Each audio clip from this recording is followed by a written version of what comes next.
Hi everybody, Terry Ryder from hotspotting.com.au, and this is my weekly feature at this time, Hotspot of the Week.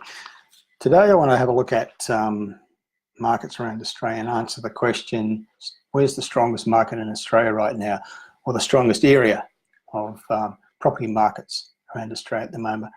And looking at data from a variety of sources, not just price data, but also rental data, vacancy data, some of the things that mainstream media tends to ignore.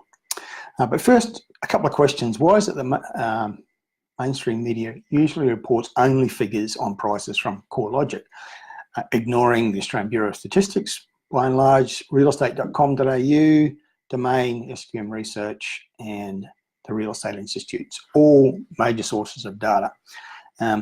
Why are growth figures for regional Australia seldom published by mainstream media? And why are alternative measures of property markets like vacancies, rents, and land prices seldom published by our major newspapers and other forms of mainstream media? I think the answer to these questions is that media is primarily interested in negatives, and some of these things, these measures that they ignore at the moment, are largely positive. Right now, vacancies in most of our capital cities are very low. At the same time, in most of our capital cities, not all, but most of them, rents are rising. Land prices continue to rise. And depending on whose figures you believe, we still have growth markets in a number of our capital cities. But in particular, the strongest markets, generally speaking, are in regional Australia, and they're not being reported. And I think the reason is there is an overwhelming obsession in media at the moment writing negative stories, sensationally negative stories about real estate markets. And it's not convenient for them, given that that's their editorial policy or their particular drive at the moment. It's not convenient to focus on some of these factors that paint actually a more positive picture. Okay, so firstly, I'm going to look at some figures from one of the most reliable sources of good information about real estate markets, SQM Research. That's the business run by one of Australia's most experienced and respected real estate analysts, Louis Christopher. Their figures are often quite different from those of CoreLogic. In fact, most of the other sources who produce figures on prices have figures that are very different from CoreLogic, who tends to have very negative figures, which is why those figures are most often published by our newspapers. So looking at the SQM Research figures on what's happening with prices in our capital city markets. Now, the way I look at it is that we have 8 capital cities, and each has an apartment market and each has a house market. So 16 markets, and according to the SQM Research latest figures, half of those markets have prices higher than they were a year ago. Contrary to that general theme that we get in media almost every day, that prices are falling across Australia. So markets in our capital cities where prices are higher than a year ago include the Adelaide housing market, the Brisbane housing market, the housing market in Canberra, and also the apartment market in Canberra. Darwin apartments now, according to these figures, moving into recovery after several years of being down. They're now actually up. Hobart houses and Hobart apartments, and also Melbourne apartments, even though, according to these figures and most other figures, prices for houses in Melbourne, generally speaking, are down. Not all parts of the Melbourne market are falling prices. The outer ring areas still have rising prices. But overall, housing markets are down, according to most sources, but the apartment market, according to some sources, including SQM Research, prices are still a little higher than they were 12 months ago. So half the markets in capital city Australia have rising prices compared to 12 months ago.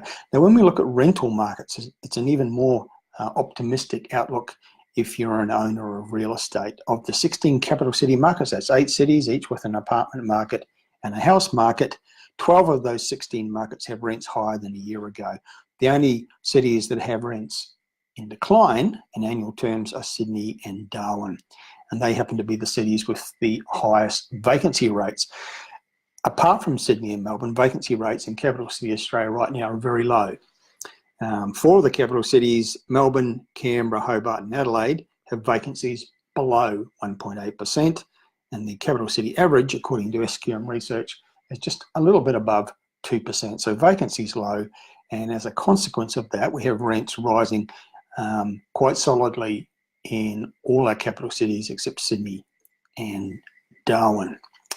Okay, so looking across all those pieces of information, vacancy rates, rentals, prices, where are the strongest markets in capital city Australia? Well, the standout is Hobart, still leading on price growth. According to these figures, house prices are up in annual terms 6% and apartment prices are up almost 12%.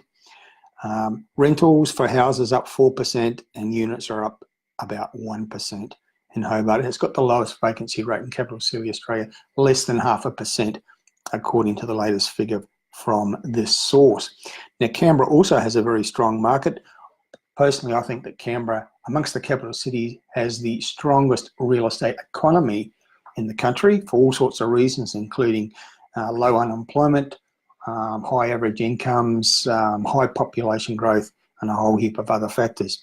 Now, its prices for both houses and apartments, according to SQM, are up only 2 or 3%, but nevertheless higher than they were 12 months ago. And in terms of rentals, according to these figures, house rentals are up about 3.5% and unit rentals up about 5% in annual terms. So after Hobart, we have Canberra as a very strong market, but overall I think the strongest real estate economy right now in capital city Australia. Perth is another standout when you look at these figures, because according to these figures from SQM, the vacancy rate has come down a lot and it's now down towards that benchmark figure of 3%, and we're starting to see rents up. They have the rental index for Perth houses up 4% in annual terms, and for apartments 1.5%. Still have prices in annual terms down a little bit, but a recent analysis I saw of Perth shows that certain pockets of the Perth market are now starting to show rising activity and the first glimmers of a return to price growth in that market, although it's not happening across the board yet. So the number one market in capital city Australia right now continues to be Hobart, followed by Canberra. Brisbane and Adelaide on these figures is also pretty solid. We're certainly not seeing any major decline in prices in those markets, and some pockets are showing good price growth. Rentals are also up in both Adelaide and Brisbane, with Perth a market in recovery. Melbourne's doing well with rentals because vacancies in Melbourne are below 1.8%. So the rental market is still showing growth. It's just the house market in terms of prices that is down, but not across the board. If you look at it suburb by suburb as we do, you find there are many areas in the Melbourne metropolitan area where prices are still growing, particularly the outer ring areas, which are the more affordable parts. Then beyond all of that, we have this great mass of regional Australia that never gets talked about by mainstream media. And one of the reasons for that is that's where most of the strong markets are. That's where most of the strongest price growth is happening. As I've just said, amongst the capital city, Hobart leads, but in actual fact, nationally, it's the leaders are all in regional Australia. I think the strongest market for price growth right now is regional Victoria. The number two market is regional Tasmania. Recently did a town by town, suburb by suburb analysis and could find nowhere in regional Tasmania where prices are down compared to 12 months ago. Everywhere has at least some price growth. And in many places like Launceston, for example, quite strong price growth, double-digit growth in many suburbs. And then we have regional New South Wales. Again, we've done a town by town, suburb by suburb analysis of regional New South Wales. And what we find is that 85% of the locations have had prices rising in the last 12 months to some degree or other, including many that are up more than 5% and some that are up in double digits. So we have very strong markets in regional Australia. So what's the strongest market in Australia right now? I think it's regional Victoria, with regional Tasmania and regional New South Wales also strong in terms of markets with prices growing. And then in capital city Australia, it's Hobart, followed by Canberra.